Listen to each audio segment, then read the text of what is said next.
Mr. Xavier Prats-Monné is the European Commission's Director General for Education and Culture.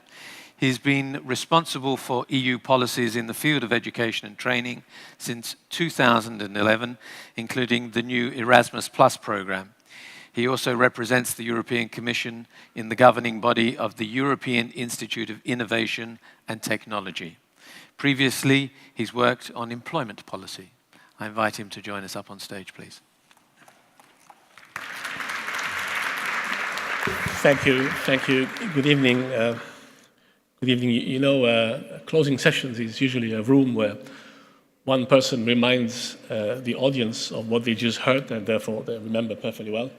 Whereas the audience thinks about either the reception that comes just afterwards or the next train they're going to catch. So I take this as an invitation to brevity, but I think it would be a pity if we squandered or we left the end of this conference as if this was a one-off without trying to say a few words about the way forward and the next steps. So let me first of all start by thanking those of you who made this a success. The ministers, of course, in particular Minister Giannini. We know that ministers are busy people. They are busy in a serious way. When they are ministers of the EU presidency semester, they are busy in a crazy way. So we should be grateful to Minister Giannini, but also, as I said, to the ministers, the policymakers who have to actually not just make sense, but actually take decisions over the issues we discussed until now. And one should have, at least in my experience, a lot of respect for those who have to make the difficult choices on the policies that we're discussing, like today. But then, of course, to the speakers who gave, I think, a very good idea of how different and diverse the challenges and the opportunities of digital technology in education are. And let me just say one simple word about David Putnam, who gave us the keynote speech. It's not just the passion that David has for education. This is actually shared by others, I hope by me. But it's the way he puts it in a way that certainly a civil servant like me could never manage. And it is always an honor to see how beautifully the case for education can be made. And for this, I'd really like to thank you, David. And now perhaps a few words about precisely what would I, if you allow me personally, because I cannot really speak for the European Commission here, what I would take home after this conference. And for me, what is really interesting is not, from today, is not the extraordinary things that technology can do to education, but the extraordinary things that education can do for people and societies. This is what really, really, for me, is really fantastic and extraordinary, and actually a sign of optimism about the future of education. I really think that today we see that education has a great future. It's just that it will not be education as we know it. But it is the transformational power of education that should draw our attention today.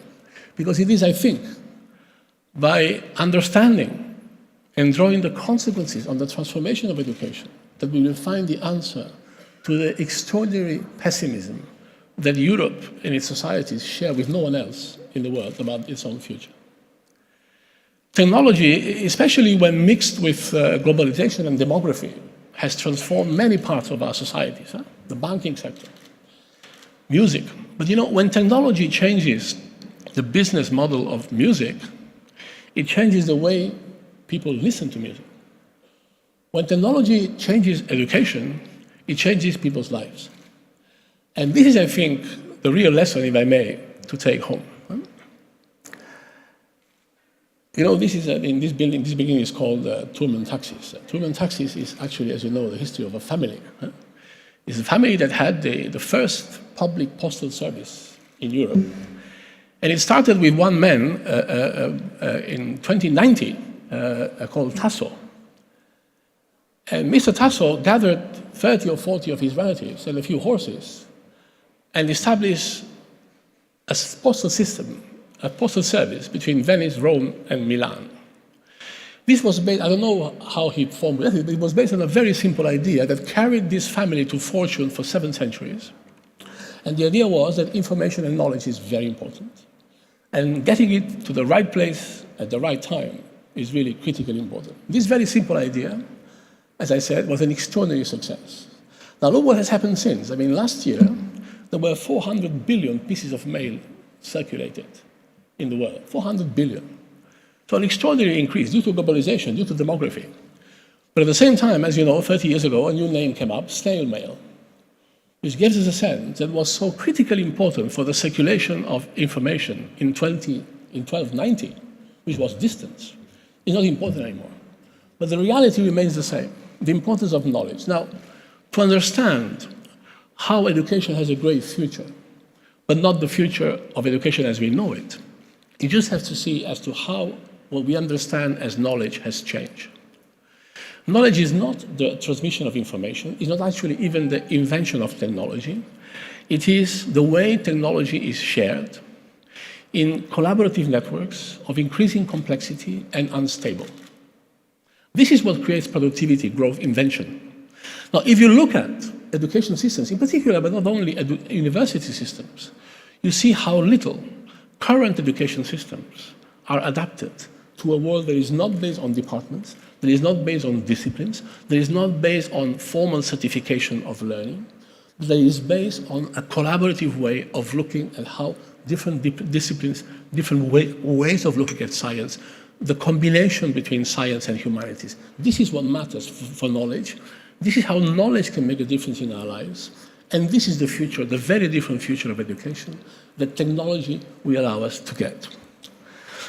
Now, I don't need to tell you more about education and technology. You've heard better words than mine throughout the day, but let me try to say briefly 3 things that, in my view, follow from what we've heard today, especially if you agree with me on the importance and the transformative impact of education for our societies. The first, in my view, is something very simple. Whatever needs to be done about education with technology, nobody can do it alone. Not policymakers, not the European Union, of course. We have very limited powers in the field of education. We have no regulatory powers. We have only the power of finding out what works and scaling it up. It will not be done only by teachers, by institutions. It will have to be done also by students. We heard the students speak just before. I think the key point here is that for the first time probably ever since schools as we know them today were invented by Frederick the Great 250 years ago, for the first time, change in education will come from learners. This is, I think, perhaps the best illustration of how whatever needs to be done to harness and to transform the changes in education through technology into opportunities, into a better way of teaching and learning, will have to be done by a real collaborative effort based on the understanding that this is critical for our societies. For the Commission, this means something very simple. It means, in my view, that education, as actually is the case now, and I hope more strongly in the future, education has to have a critical central role in the way Europe looks at its own future for sustainable growth. That is what we call the Euro 2020 strategy. If Europe thinks about what is critical about its future, certainly what the discussions today show is that education has to have a critical role in there. The second issue I wanted to mention, besides the collaborative nature of the effort that is required at European and national level to transform education, is teachers. To put it very simply, no education system is better than the teachers it has. And I think if there are teachers among us, or listening to us, or hearing us online, I'm pretty sure they have mixed feelings. One, they probably feel flattered by the focus on the importance of teachers for our societies, but then perhaps frustrated by the lack of means, incentives, encouragement, opportunities to actually play the extraordinary role that teachers can, should, and will play, hopefully, in our societies. So as concerns European policies, Commission policies, certainly a determined focus on supporting teachers will be important. How to do this? Well, in a way, it is what we've tried to do with Erasmus Plus and the whole of our programs. Erasmus Plus, I think everybody agrees, Erasmus is great. It's great for the individuals it supports for mobility. But no matter how many people we support, and we will reach 5 million people over the next 7 years. It's a lot of people. No matter how many students we send around, it will still be a drop in the sea. Our task is to make sure that this is the right drop. And the way to make sure that we actually attain the right drop is to go, certainly for teachers, from supporting individuals, for supporting innovative teachers, as we do now, for example, with the eTwinning network, into supporting teaching institutions. This is why we are trying to upgrade and to design a European school gateway They will try to do this rather than just, very important, rather than just support innovative teachers that want to change, rather than support individuals who are innovative, try to make sure that institutions become more innovative. This is what at European university level we're trying to do with HE Innovate, which is indeed a self-assessment tool, simple tool for university institutions to measure how innovative they are in their governance, in the way they work. So support for teachers and a focus on teaching institutions is perhaps an area for a priority for us. And last but not least, I think that one clear lesson from what we heard throughout today is that we need to know more. We need to know more about what makes a change in education, what makes better learning. And this, I know, is, of course, a controversial issue. Take, for example, big data, which has been discussed today. Big data analytics gives us an opportunity to explore much better areas of learning that nobody could actually find out anything about until now. It is also a challenge, because with big data, you can easily have the risk of taking away people's capacity to improve. By predicting everything, by predicting the capacity of an individual to learn, we may deprive people from the opportunity to be better. So certainly we need to know more about what works in education, how technology can help, how better ways of monitoring education, and a lot has been said already about using measurements, using evidence. One last word on this. I know that this is a controversial issue, and I would like to just make clear that evidence on education is very important, but this is not just about economic incentives. Let me end with a little true story.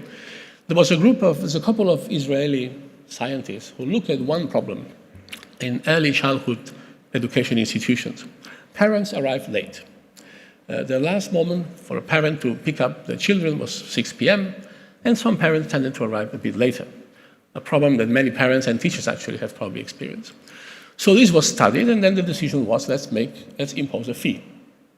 And indeed, there was a fee imposed on parents who arrived late, which seemed to make sense, because somehow you had to give a signal that keeping a teacher in the school, in the early childhood institution, for longer than expected is not a good thing. Now, when the fee was imposed, what happened? Well, many more teachers arrived late. Why? It's actually very simple. What was perceived as a moral fault of arriving late became to be perceived as a fee.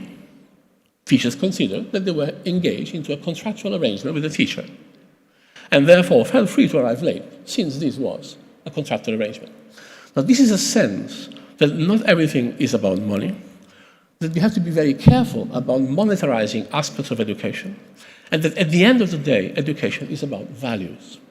And I think that we will be very well advised in Europe to think, of course at European level, but certainly not just at European level, about what values do we want for our education systems, what values do we want for learners, and therefore, in the end, what values do we want for the future of Europe. One last word, and I know you're impatient to start the drinks. I cannot end without thanking two people. These conferences take place, as you see, very well, but not by chance. There's always a tip of the iceberg, this is it, but then there's the rest of the iceberg, which is much bigger and puts a lot of effort in making this happen. This conference happened essentially thanks to two pieces of the iceberg. One is called Ana Carla Pereira. She's the person who is behind the conception and who made this conference possible in its content and its process. But then Konstantin Scheller, a colleague who has been tirelessly holding on his own personal relatively small shoulders, the entire weight of keeping you happy. I hope that he has managed. If he hasn't, I can tell you, it's not his fault, it's mine. Thank you very much. Enjoy your drinks and have a safe trip home. Thank you.